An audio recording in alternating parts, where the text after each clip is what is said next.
बौद्ध धर्म गौतम बुद्ध द्वारा सुझाए गए 4 आर्य सत्यों एवं इस पर आधारित अष्टांग मार्ग पर अवलंबित है। गौतम बुद्ध ने गया के निरंजना नदी के तट पर एक पीपल वृक्ष के नीचे 35 वर्ष की आयु में सर्वोच्च ज्ञान प्राप्त किया।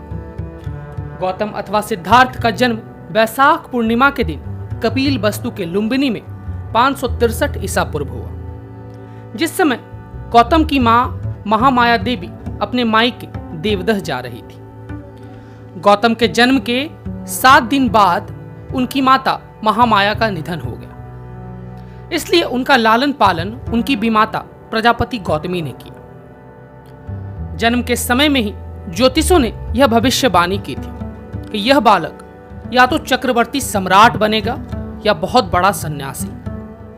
गौतम बाल्यकाल से ही चिंतन मनन में मग्न, शांत तथा गंभीर रहते थे। गौतम की ऐसी प्रकृति देखकर पिता शुद्धोधन ने गौतम का विवाह 19 वर्ष की आयु में कोलियागन की राजकन्या भद्रा कात्यायनी या यशोधरा के साथ करा दिया। विवाह के 10 वर्ष के बाद पुत्र राहुल का जन्म हुआ, फिर भी उनका मन गृहस्थ जीवन में न रह सका। उन्होंने जीवन के विभिन्न सत्य रूप एक रोगी, एक वृद्ध की सब यात्रा और एक सन्यासी में देखा।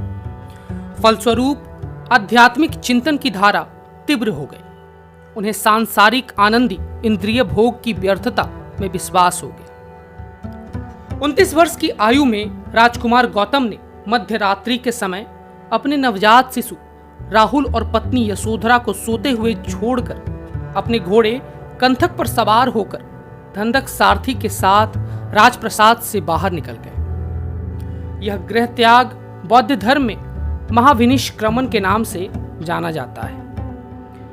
गृह त्याग के पश्चात वह सत्य की खोज में 6 वर्षों तक बिहार के क्षेत्र में भटकते रहे। इसी स्थिति में वह वैशाली के जैन आश्रम में आलार कमान के पास पहुंचे, परंतु इस आचार्य के ज्ञानोपदेश से उनकी हृदय विपाशा शांत न हुई। वहां से असंतुष्ट होकर राजगृह के उदक रामपुत्र के पास पहुंचे, परंतु उन्हें यहां भी शांति नहीं मिली। अंततः वह गया के निरंजना नदी के तट पर उरुबेला में 6 वर्षों तक तप में रहे।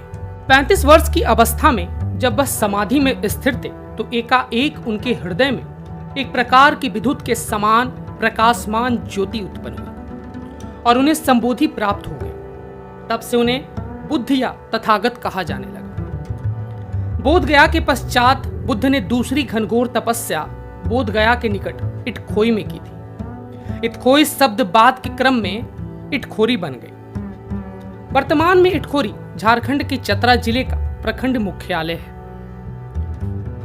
दिव्य ज्ञान प्राप्ति के पश्चात बुद्ध ने सारनाथ में अपने 5 शिष्यों को प्रथम धर्मोपदेश किया। बौद्ध धर्म में इसे धर्म चक्र परिवर्तन कहा जाता है। इसी धर्मोपदेश के साथ बौद्ध धर्म की स्थापना हुई। बुद्ध के धर्मोपदेश से एक जबरदस्त धार्मिक क्रांति हुई।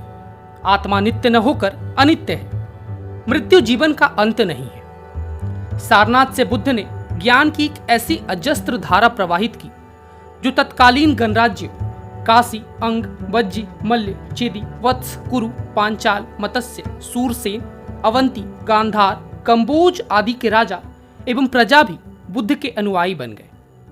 सभी क्षेत्रों के स्थान पर जिन शासन के स्थान पर जन शासन की गूंज उठने लगी। बुद्ध के समय मगध साम्राज्य में 80,000 ग्राम थे।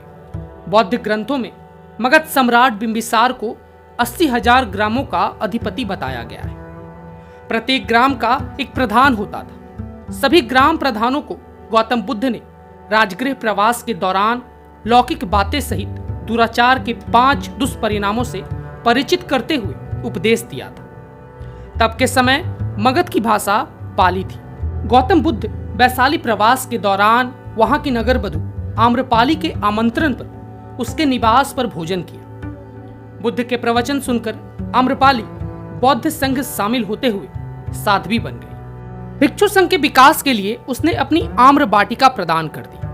बौद्ध धर्म दर्शन को स्थापित करने वाली रचना भी अम्बापाली ने ही की थी। बौद्ध में भिक्षुनी को थेरी कहा जाता था। संघ प्रवेश के पश्चात लगभग 70-75 भिक्षुनियों ने मिलकर ठेरी गाथा नामक कविता संग्रह की रचना की। ठेरी गाथा में 522 कविताएं संग्रहित है। 483 ईसा पूर्व में कुशीनगर में गौतम बुद्ध ने निर्वाण प्राप्त किया था।